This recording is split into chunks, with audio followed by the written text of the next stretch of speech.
Welcome to the Deep Dive. Today, we're embarking on an incredible journey into Ukraine. But not just the Ukraine you might hear about every day.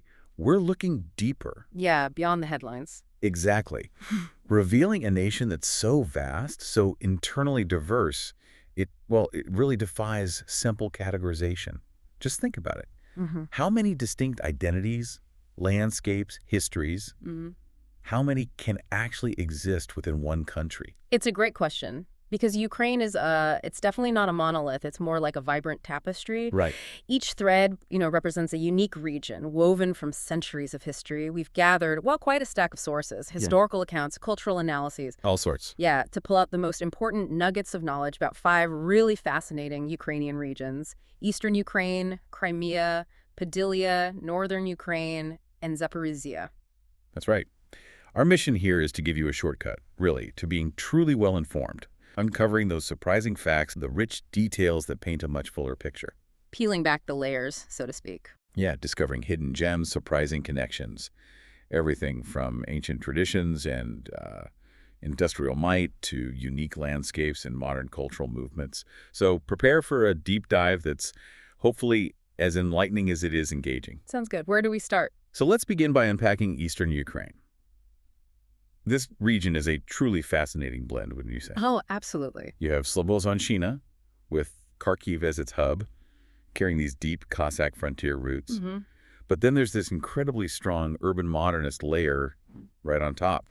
And in Donbass, the industrial identity is just undeniable. Yeah, miners, coal, steel, they aren't just workers there. They're almost civic heroes. Right, shaping everything from local festivals to even the names of their sports clubs. That dual identity, the sort of ancient Cossack spirit tangled up with industrial might, it's more than just history. It's like a living tension. You really feel it. Yeah, you see it strikingly in their cultural fabric, especially with the unique Kobzar Bandura epic song tradition. Ah, yes. And what's really compelling is how the Kharkiv School of Bandura playing actively helped modernize that instrument. It allowed tradition to, adapt and really thrive in a more contemporary setting. It makes you wonder, how far back do these distinct identities go?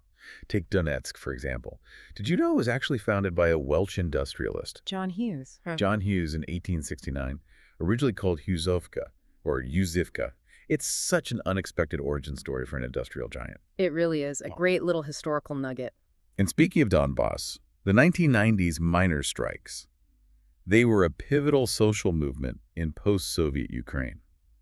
What does that tell us about the region's spirit, do you think? Well, it speaks directly to that deep-seated resilience you mentioned. And you see that same spirit manifested tangibly in constructivist Kharkiv. It's renowned for its early Soviet-era architecture. Like Derzprom. Exactly, the monumental Derzprom building from 1928, an early skyscraper. And it's not just a structure, it's a prime example of constructivism, that architectural style focused on bold geometric forms, functionality. Very distinctive. It really is. And it stands as this powerful symbol of innovation, endurance, especially poignant now, considering the recent damage to heritage sites in the region. Right. And sadly, the historic Sviatohorsk Lavra, that beautiful monastery on the Siversky Donets River, it also sustained damage during the war. It just underscores the ongoing impact on these cultural treasures. And the Soledar and Bakhmut salt mines, they were known for these incredible underground halls. Almost like cathedrals underground. Yeah.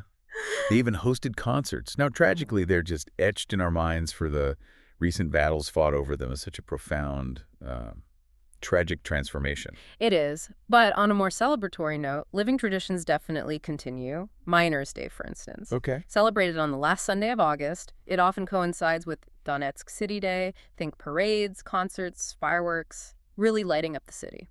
Nice. Now, for the sounds and flavors of the East, musically, it sounds like a vibrant mix. It really is. You have the ancient Kobzardamy lineage, those epic ballads. But then you also discover these thriving ska, punk, and indie scenes in Kharkiv. There's a strong civic rock and poetry culture, exemplified by bands like Zadani Sobaki. Ah, Serhiy Zidane band. Exactly. It's a fantastic blend where traditional instruments, bandura, kobza, sopilka, trombita, they fuse with urban drums and guitars. Really interesting fusion. And the food. What should we imagine? Well, it's hearty, reflecting the region's character. You'll find things like Donbass-style golyashka, a succulent pork knuckle, Yeah, and comforting buckwheat hrecheniki. Now, staples like borscht and vareniki, you find them everywhere in Ukraine. of course. But these dishes offer a distinct Eastern flavor. You could even contrast them with, say, Poltava halushki from a neighboring region, just to give you a sense of those subtle culinary shifts. Interesting. Visually, the Slobosanshina Vyshyvanka, the embroidered shirt, that sounds quite distinctive too. It is. It features softer palettes, often white-on-white embroidery, with beautiful floral and geometric motifs, often accented with open-work, intricate hems. Fully. Yes, quite. And it's a point of modern pride. Definitely. Celebrated across the region on Vyshyvanka Day every third Thursday in May. And the natural landscape beyond the industrial areas. Oh, it's equally striking. Sviatihori National Nature Park, you've got dramatic chalk cliffs, ancient pines, incredible species diversity along the Seversky Donets River. Wow. And the Ukrainian Steppe Preserve gives you those iconic feathergrass seas, with raptors soaring overhead. Beautiful imagery. It is. However, it's important to acknowledge the sobering reality that the war has severely impacted the forests and steppe in the east. That's a very somber environmental consequence. Yeah, absolutely. Thinking about key figures and places then, beyond John Hughes, who else stands out? Well, the identity of the Shakhtar Minor Football Club is just so deeply intertwined with the region's industrial soul. Right, the name says it all. Exactly. And Seri Zidane, the celebrated writer and musician from Kharkiv, he's truly a cultural emblem for this area today. And landmarks, what really captures the essence. Kharkiv's huge Freedom Square and the enormous Dersprom complex, that pioneering constructivist skyscraper we mentioned. In Donetsk, you have the Donbass Arena, a Euro 2012 venue that unfortunately was later damaged, and the striking Terekani. Those slag heap hills. Yes, those unique slag heap hills that dot the landscape. And visually, the Sviatohirsk Lavra gleaming above the river and the Solidar salt halls, almost like those underground cathedrals, they really leave an impression. Okay, what about the language in this region? How does it reflect its unique character? It's definitely a nuanced linguistic landscape. You'll find the Slobozansky dialect. You'll hear widespread Russian, especially in the big eastern cities. And the common use of Syriac. That mix of Ukrainian and Russian. Exactly. A mixed speech that blends both, creating a unique local patois. And here's a fascinating modern detail. Agit Lajaga, Palyanitsia, the word for bread, has actually become a contemporary shibboleth. Shibboleth. How so? Used to spot non-native pronunciation, particularly during the ongoing invasion. It's hard for non-Ukrainians to say correctly. And you'll also hear the contemporary call, Ogaman, Imyan. Good evening. We are from Ukraine. That originated from a 2021 music track and has just become this widely popular greeting. Right, I've heard that one. Okay, so from the bustling industrial and cultural crossroads of eastern Ukraine, our compass now points south to the ancient peninsula of Crimea. Ah, Crimea. Here, the landscape itself tells a story of millennia, a place where history has been written and rewritten by waves of civilizations. Crimea is truly defined by its distinct settings. Think seaside promenades, vine-clad palaces clinging to hillsides. It's beautiful. Soaring mountain plateaus like Ipitri, dramatic volcanic cliffs like Karadag, and then those vast steppe lands stretching to the horizon. It's a place that perfectly lends itself to that coast-to-heights imagery. And one of the most profound cultural anchors here has to be the indigenous Crimean Tatars, right? And their visual language, Urnek. Yes, Urnek. It's not just decoration, it's this whole ornamental system. Distinctive pink, green, yellow, blue, floral, and geometric patterns. So unique, it's actually inscribed on UNESCO's Intangible Heritage List. Right. You can easily imagine these motifs on traditional dress or even influencing modern art. It's beautiful. The layers of history in Crimea seem incredibly deep. Oh, they are. You journey back to the Greek Chersonese, a UNESCO World Heritage Site from the 5th century BCE. Amazing. With its ancient vineyard grid that looks like stone rectangles of wine from above. Then came the Genoese fortresses, like in Sudak, guarding trade routes from the 13th to 15th centuries. And then the Crimean Khanate. Yes. Flourished from 1441 to 1783 under the Giray dynasty with Ottoman suzerainty. The magnificent Hansaray Palace at Bakhtjisaray was its royal heart. All right. Later, of course, the peninsula saw the 1783 annexation by the Russian Empire, leading eventually to the Crimean War and the siege of Sevastopol in 1854-55. And it's impossible to talk about Crimea without acknowledging the historical trauma, especially concerning the Crimean Tatars. Absolutely essential. The 1944 Surgunlik, the mass deportation of Crimean Tatars, particularly around May 18th to 20th, is an incredibly painful event. It continues to be profoundly remembered and shapes their collective identity today. And, when we discuss the 1954 transfer of Crimea to the Ukrainian SSR and the 2014 occupation and annexation, it's important to state, factually, that the latter event was deemed illegal by the UN General Assembly. We're here to convey the facts as presented in the source material without endorsing any particular viewpoint. Understood. Important context. Despite these painful histories, vibrant traditions certainly endure. Tell us about a few that really stand out. Definitely. The Hajirelez or Hajirlez Spring Festival, celebrated around May 5th and 6th, is a beautiful tradition. Bonfires, making wishes, lots of dance. It has such an infectious rhythm, really. Sounds lively. And then there's Kaitarma. That's the iconic Crimean Tatar circle dance and music, often in those distinctive 98 or 78 time signatures. Yeah. Really perfect for instrumental breaks in any music piece about Crimea. Cool. And what about the sounds and tastes? How does the music reflect its diverse history? The musical palette is incredibly diverse. You have the bandura and violin meeting the saz and baglama. Turkic instruments. Yes. And clarinet, accordion, creating these rich port-town, almost klezmer or jazz threads. It really echoes the diverse communities that have thrived there over centuries. And Pitarma's rhythmic cells are just fundamental for the dance sections. And food. What's on the Crimean Tatar table? It's incredibly inviting. Think saburek or sheburek, those savory fried pastries, delicious. Yantik, which is a griddled version, manti dumplings, and flavorful pilaf. These are all wonderfully street-friendly, too. Easy to imagine grabbing on the go.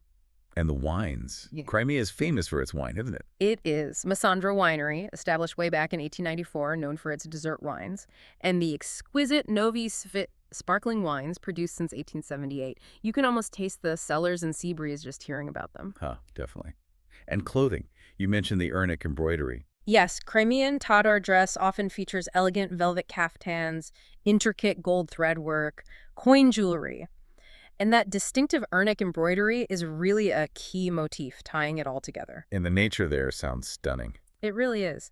Karadig Nature Reserve is this dramatic, volcanic, massive, incredible biodiversity, over 1,100 vascular plants, 236 bird species, and it's even a habitat for 3 types of Black Sea cetaceans. Wow, whales and dolphins. Yes. And the Yalta Mountain Forest Reserve offers stunning cliffs, waterfalls, red deer, with the Crimean pine as its signature tree. When you think of the people, the narrative of the return and resilience of Crimean Tatars after deportation and those civic memory threads in modern culture are just absolutely central to understanding Crimea today. The landmarks seem just as grand and diverse. Which one should we really visualize? Well, the Bakhtjisaray Hansaray, the Khan's Palace, is a must-see, definitely. Okay. Then there are those iconic cliff-side structures. The neo-Gothic Swallow's Nest Castle. The famous one. That's the one. The Scots-Moorish blend of Vorontsov Palace in Alupka and Levadia Palace, famous as the site of the Yalta Conference in 1945. Right. Don't forget the ancient Genoese fortress in Sudak, the venerable Chersonis ruins we mentioned. And for something with a grittier Cold War feel, the Balaclava submarine base. It's now a fascinating museum. A submarine base. Wild. Finally, the language. How does Crimean Tatar fit into this rich cultural landscape? Crimean Tatar, Crimean Tatar Tili, is a Kipchak Turkic language, and sadly, it's severely endangered. That makes its preservation even more crucial. Yeah.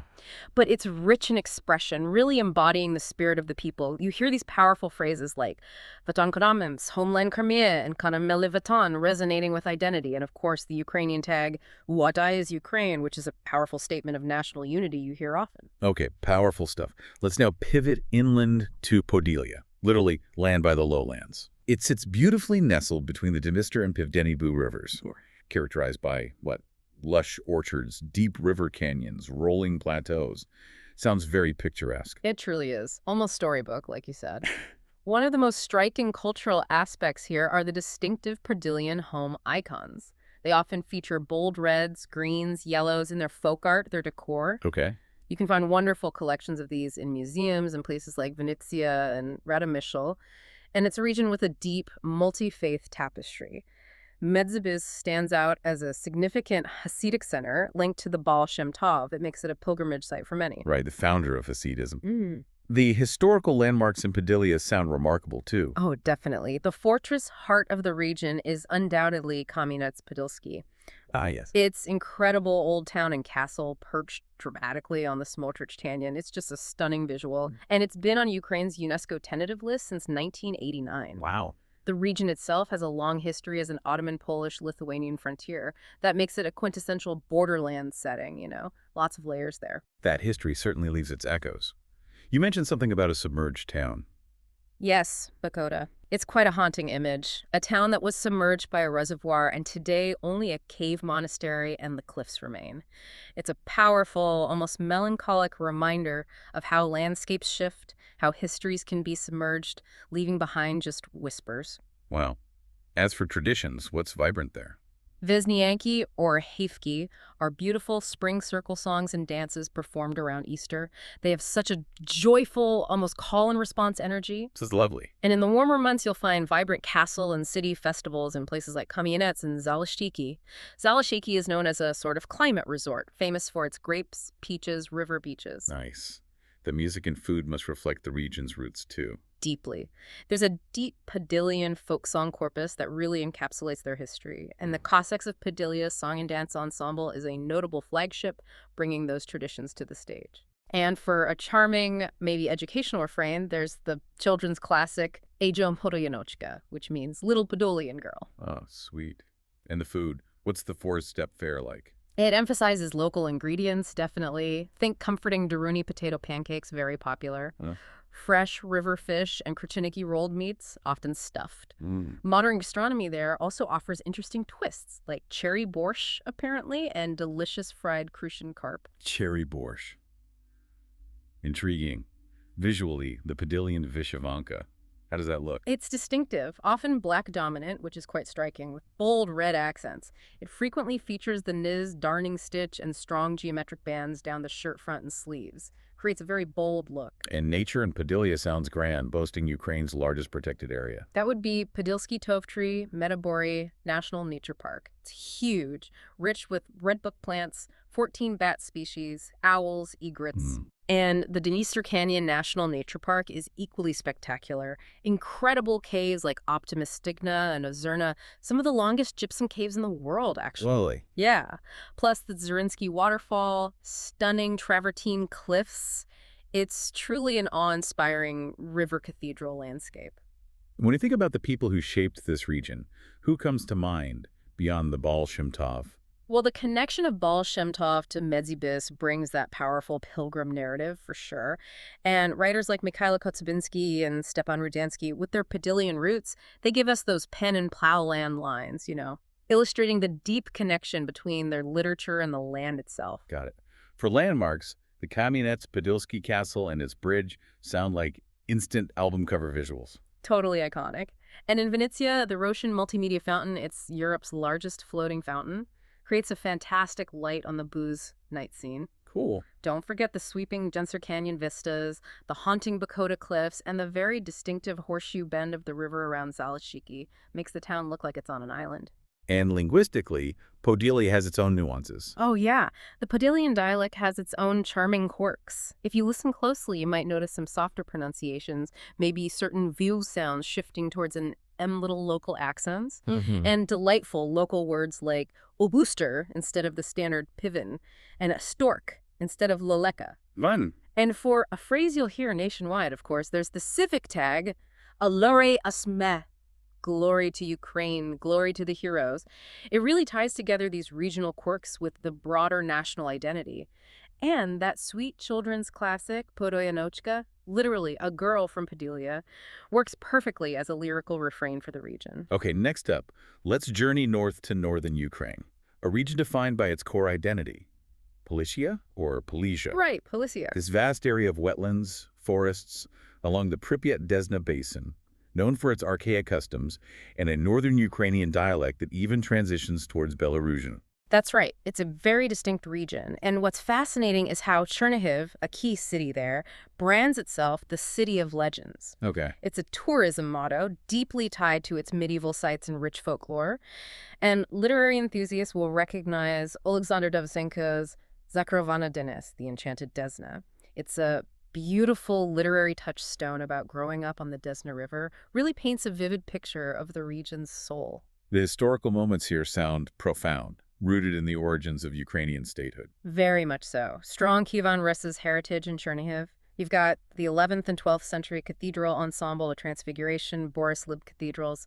This anchors what's known as ancient Chernihiv. It's been on Ukraine's UNESCO tentative list for a long time, and there's active UNESCO and ICOMOS support for rehabilitation planning happening right now in 2024. Good to hear. This region also tells a story of courage and sacrifice. Now, yes, immense courage. The Battle of Kruty, January 29th, 1918. Student cadets bravely delaying Bolshevik forces northeast of Kyiv.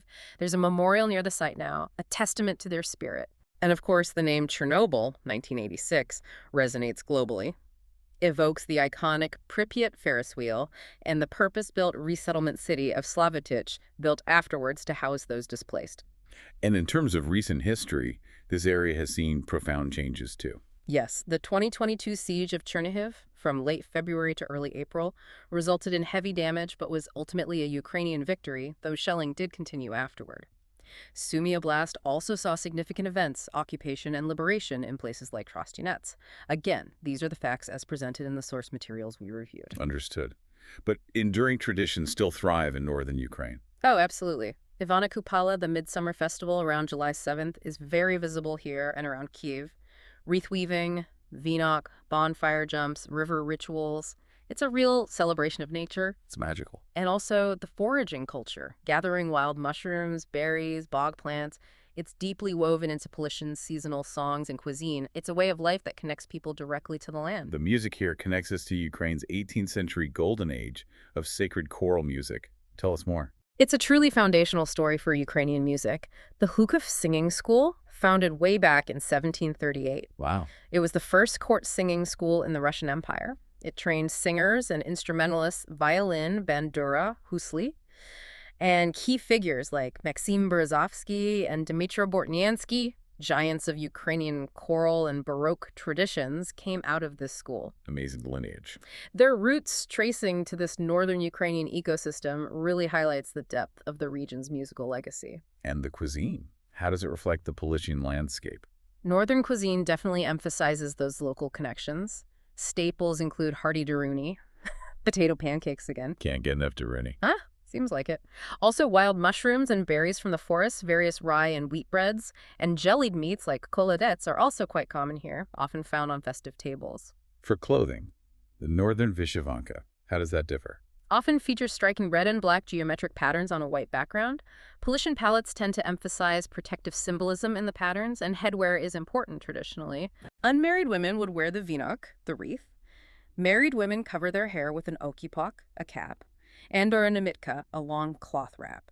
Each has its own cultural significance and style. Interesting details. And the nature of Policia is remarkable. Europe's Amazon, you said. That's the nickname it's earned. Its wetlands and forests along the Desna and Pripyat rivers are crucial flyways for birds and contain vast, intact bogs. Incredible. These protected areas host magnificent European bison and other large fauna. And surprisingly, wildlife has seen a significant rebound in parts of the Chernobyl exclusion zone. Nature finds a way, it seems. When we talk about influential figures, Dovzhenko's The Enchanted Desna really shaped that mythic North Dnipro mood. Absolutely. And those choral masters we mentioned, Berezovsky and Bortniansky, their musical roots are planted firmly in this northern Ukrainian ecosystem. And the landmarks here sound ancient and significant. They really are. In Chernihiv, the Transfiguration Cathedral, early 11th C, Borislav, 12th C, Pyatnitska Church, Yeletsky Dormition Monastery, and the ancient St. Anthony's Caves. Yes, monastic caves dating from the 11th to 19th centuries at Trinity Monastery. Also, Novhorod-Zversky, a medieval center tied to the Tale of Igor's campaign, that epic poem. And Hlukov, a hetmanate capital and site of that famous singing school. And of course, Pripyat and Slavitych, symbolizing Chernobyl, the iconic Ferris wheel. And Slavitych is that unique, planned, modernist resettlement city. Linguistically, you mentioned northern Polishyn Ukrainian dialects are transitional towards Belarusian. Yes, and they feature prominently in classic Ukrainian literature, like in Lesya Ukrainka's works. In border areas today, you'll often hear a mix with Sursik in everyday conversation. Right. And again, you can sprinkle in phrases like the national call Elyok, Boyaziv, and Chernihiv's own tourism motto, Chernihiv City of Legends. Okay, now let's pivot south one last time to the undeniable Cossack heartland, Zaporizhia.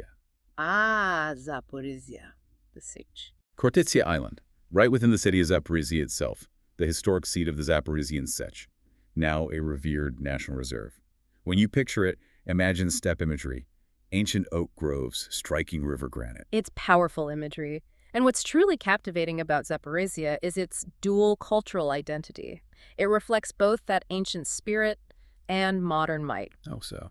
Well, on one hand, you have the Hopak Ukraine's quintessential folk dance, originated among the Zaporizhian Cossacks, known for its athletic leaps, squats, improvisation, often accompanied by bandura and kobza music. The classic image. Exactly.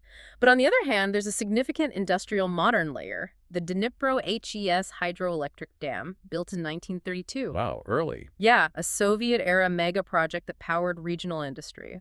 A true industrial colossus that still dominates the skyline, though it's currently non-operational after strikes in 2024. The history here is incredibly dynamic. The Cossack era, 16th to 18th centuries, the Sich shaping regional politics, legendary figures like Ivan Serko. Loom large in the folklore, yes. But then Catherine II abolished the Sich in 1775. That's often referenced as a deep cultural wound, a loss of independence for the Cossacks. That decision certainly had long-term impacts, and the Dnieper Dam itself has a dramatic history. It really does. Built initially with U.S. technical input, interestingly, destroyed in WWII, rebuilt by 1950, expanded later, and then its operation halted after those March 22, 2024 strikes. Wow. This region also has an intriguing anarchist chapter. Yes. Nestor Makhno, born in Huliapol, he led a peasant anarchist movement across the southern steppe from 1918 to 1921, a really unique figure in revolutionary history. And under the current war lens, it's important to note the situation here, too. Yes, parts of the oblasts like Melitopol, Berdyansk, and Urhadar remain under Russian occupation as of our sources. Yeah. And the Zaporizhia nuclear power plant, ZNPP, at Enerhodar, Europe's largest, is shut down under occupation, with ongoing IAEA safety warnings being issued, even as recently as July-August 2025, according to reports. Again, just presenting the facts from the source material impartially. Absolutely. Yeah. But vibrant traditions still endure. They do. On Khortytsia Island, you can witness Cossack martial arts and pageantry, thrilling reenactments, equestrian shows, dynamic Hopak performances, keeping the spirit alive. Oh, yeah. And Melitopol has this celebrated cherry culture. Bland's itself the cherry capital. Love it. They have the Chereshnivo festival parades, tastings, and the Melitopol cherry is even a registered geographical indication, GI, in Ukraine since 2020, recognizing its unique quality. That's fantastic. Musically, you'll find deep Cossack and epic forms here. Oh, yes. Do me, those epic ballads, the distinctive bandura and kobza repertoire, and of course, Hopak music in that fast duple time, full of energy. For a modern take, there's a local act called K Orta, a Zaporizhia project blending folk with hip-hop and funk. Their Zaporizhia single really captures local pride. Nice, a modern tag. Yeah. And historically, Berdyansk on the Azov coast hosted jazz and rock festivals, paints a picture of warm Azov nights with brass on the pier. The food must tell a story of the Stepan River, too. Definitely. Cossack kulish, or kulish, it's a millet gruel with bacon onions, truly the campfire porridge of the Sich. Sounds hearty. It is. You'll also find fresh river and asaphus fish, zander, catfish, gobies, and coastal mussels and anchovy near Berdyansk. And of course, those Melitopol cherries are a beloved summer symbol and a GI-protected icon. For clothing, the Zaporizhia Vyshyvanka. What are the cues? Steppe-leaning geometric motifs, often. Practical cuts, strong reds with simple, bold patterns. Think diamonds, crosses, stars, waves. Part of their symbolic lexicon, each may be holding its own meaning. And nature in Zaporizhia, beyond the steppe grass. Rich imagery. Rolling feather grass, yes, but also ancient oak groves on Khortytsia, striking granite outcrops along the Dnipro, plenty of water birds. The Azov coast, particularly the Berdyansk spit, is incredibly diverse, over 300 plant species, a haven for migratory birds. And Kamiana Mohyla, stone grave near Melitopol. Stone grave. It's this sandstone hill covered in ancient petroglyphs from the Paleolithic right through to the medieval period. an incredible natural archive, serves as a powerful metaphor for memory in the rock. Wow, incredible. Key figures like Ivan Serko, the legendary Ataman, and Nestor Makhno are deeply embedded in the region's history. Any pop culture connections? Well, singer Zlata Ognjevich is from Berdyansk, a sort of pop bridge to the region's coast, if you like. Gotcha. And iconic locations. Zaporizhia city itself, the Dnipro HES Dam, that industrial colossus and bridge, and Khortytsia Island, the reserve with its sick reconstruction, Melitopol as the gateway to Kamyana Mohyla and the proud cherry capital, Berdyansk is the resort town on the Azov Sea, and places like Popov Manor House and Vasilivka Popov's Castle, those sources report war damage, and in Energodar, the planned power city, add to the diverse landscape. Finally, the language mix here includes Ukrainian with southeastern steppe dialect features, widespread Russian historically in cities, and colloquial Surzic. That's the mix. But for a powerful, resonant anchor, there's the Cossack proverb, "Sovyuzu muji," which means, roughly, the Cossack kin will never die out. A really resonant chorus anchor for the region's spirit. Powerful. And contemporary slogans like "Womene," Zaporizhia's Ukraine, and "Oparis" have become real-world refrains, especially after 2022. The place names themselves Khortytsia, Sik, Huliaipol, Melitopol, Berdyansk, Dnipro HES, and Energodar. They just echo with history. Wow.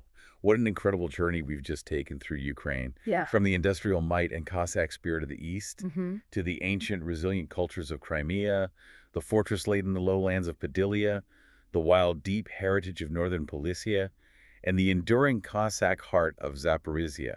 We've really only scratched the surface of an incredible mosaic. It's truly amazing how each region, with its unique identity, its traditions, historical narratives, contributes an essential, vibrant thread to the broader tapestry that is Ukraine. This deep dive, while packed with detail, it's truly just the beginning of understanding that profound richness. It truly is. We really encourage you to consider how these distinct regional identities, forged by geography, by historical events, by truly unique traditions, continue to shape modern Ukraine and its remarkable resilience. Yeah.